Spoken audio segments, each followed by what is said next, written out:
When an old acquaintance is murdered, Wolf goes out to figure out how to solve the case and recruits his brother to help him in the most extreme measures.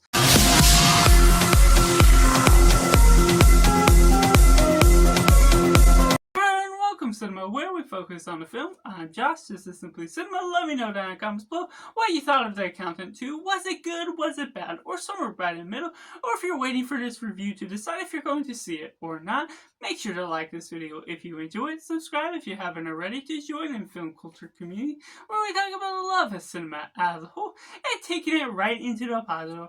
Overall, this film is a riot. It's fun.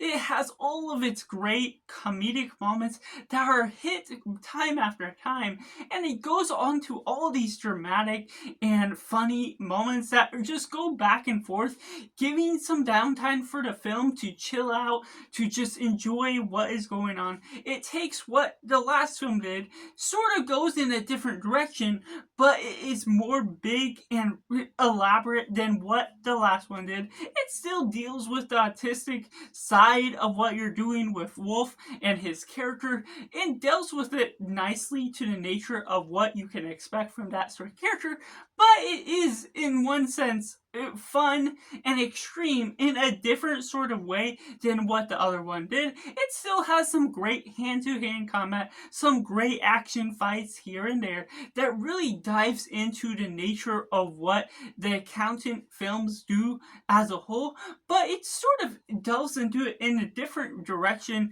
But still, Ben Affleck, what we get out of him and John Bernthal and Cynthia, there's something a little bit more tight in the scope of the story, the design of the sets, everything that's done quite well. We're going to multiple different locations that changes up the setting, keeps things on your toes, and delves a little bit more with J.K. Simmons, even more at the beginning. So how that settles in, what you're getting out of mystery, does a lot to build up a great crowd experience. So this is certainly one, if you're going to see it, to see in theaters or with your friends, because it's a good-natured film that you can just laugh at a lot of the jokes, be able to just have a fun time with the action, other things, crude remarks. The banter between Bernthal and Affleck is on its highest. That really shines a light on the performances of this film a lot more than what the last film did.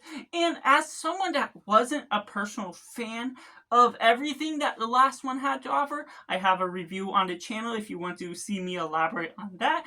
Then this is one that could do things in a little bit of a different direction for you.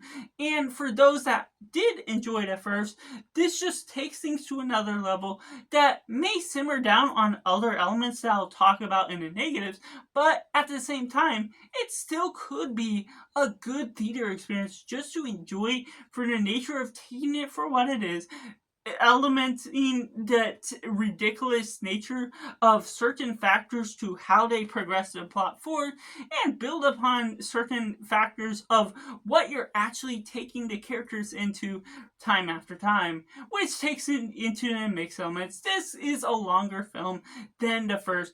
This is not terrible for the nature of when you're actually enjoying the film, but if you're not enjoying the comedic side for it or what they're doing with this new direction, it will be a lot more of a drag. That, of course, you have to start witnessing the film to know if it's starting to work for you, or if you're taking in my other negatives into account, that'll be a factor that you may need to consider whether it's going to be one that's worth the watch or not. But there's certain factors to what they're doing with the plot. Like I mentioned, it's a different approach, a different feel that worked heavily for me, but doesn't necessarily gonna win the hearts over for everyone. Fans that were high on the first one, that I still enjoyed the first one for what it was doing with a stronger, different type of focus, but this is sort of a little bit different because it goes into matters where you do have to suspend your disbelief a little. And in some ways, the first one did that, but in a smarter way. This one is less smart, a little bit more ridiculous, but it goes bigger and more wild at the same time. So just knowing that whether you go into the film or not is something to consider, just the nature of how much different this film can feel as a whole. Which takes me into the negative. There's factors with this film where the plot, the mystery, is a little convoluted and preposterous to the nature of what they're doing with the mystery. It can go a little bit left field on the nature of what you're choosing to do with the characters. There's certain aspects of the autism that aren't used for accounting measures or things that are taken into account. And while that doesn't necessarily deter the portrayal of autism, it still is utilized.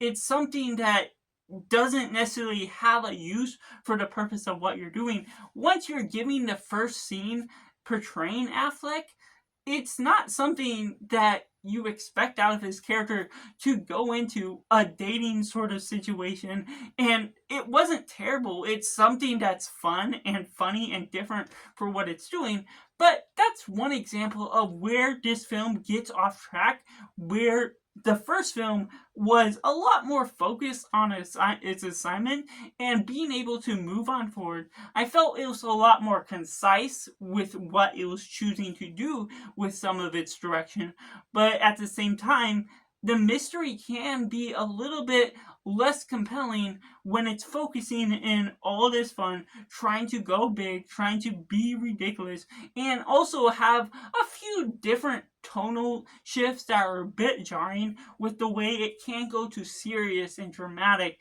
to also having some fun and downtime for the film itself.